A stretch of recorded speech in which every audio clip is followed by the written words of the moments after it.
Okay, so I'm supposed to talk about the institutional structures that may either support or impede interdisciplinary research and what you do about that. So, well, the first thing, which is easier said than done and probably too late to say to many of you, try to choose well.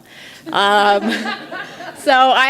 when I was going on the job market, we were the first cohort, so there was a lot of fear about we're never going to find a job, right? Everybody was really worried about this, and I ended up having 3 different offers, and in addition to issues like quality of life and whether people there that I wanted to collaborate with, but also was there a history of interdisciplinary scholarship at that institution and working across different departments and different schools, and there was, which is part of the reason why I chose where I went.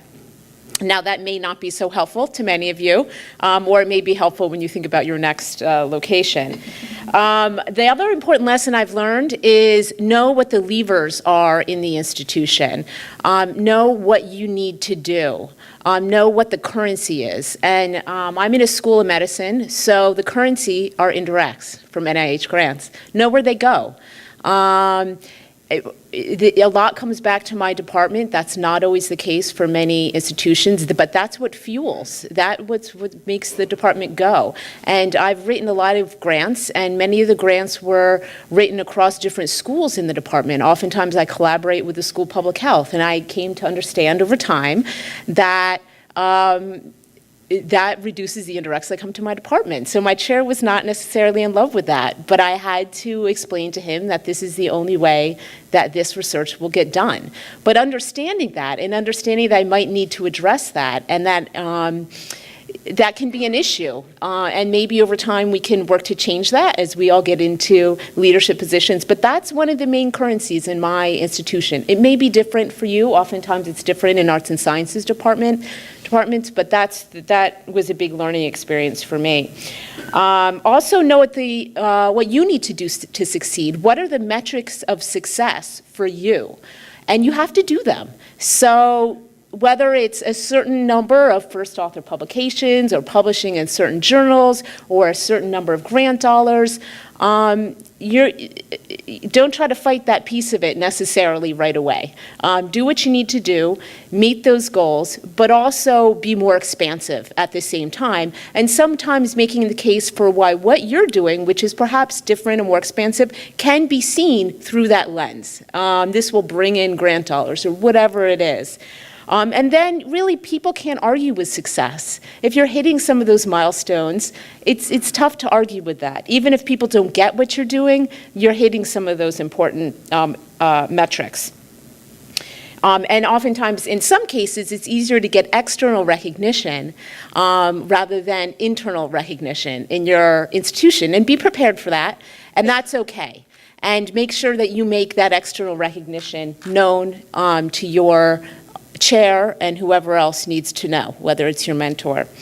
One of the other things that I've learned, my father is a life coach, and he loves to give little pithy, this is kind of an unlicensed psychologist, it's great, but he loves to give little pithy statements.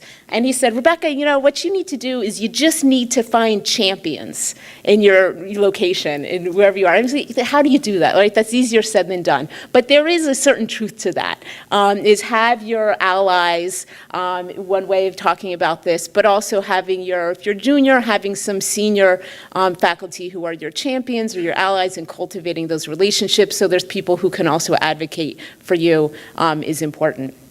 On the more conceptual end, so that's sort of the concrete end, be prepared to be the educator. You may need to explain why your work is important. Don't necessarily approach it like people should know.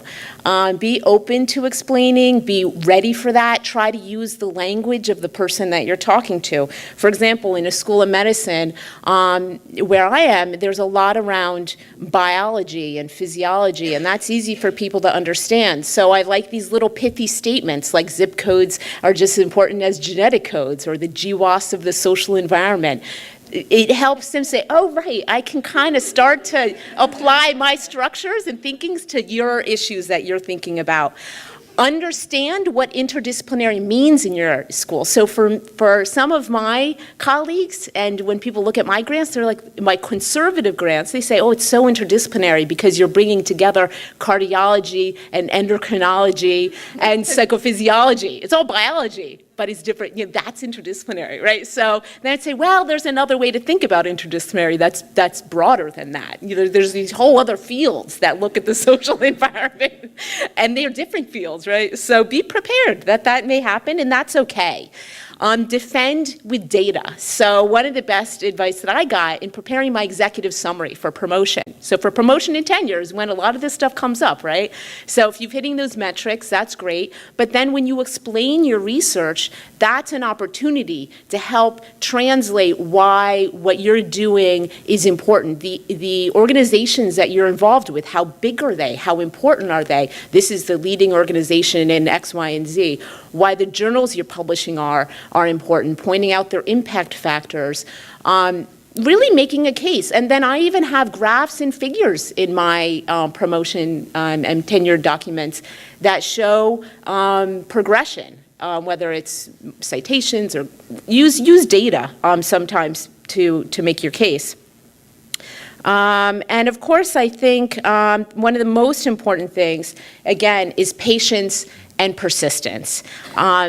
Meet people where they are. It's okay if they don't get it, right? And slowly kind of bring them along. And be prepared that you're going to be in that position, and I continue to be, even as I continue to kind of maybe get a little bit more senior, if I dare use that word.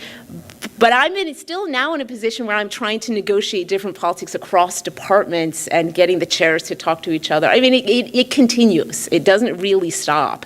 And so I feel that going into it with sort of an optimistic attitude and being patient and just keeping gently, respectfully plugging away has been the way to go in my book.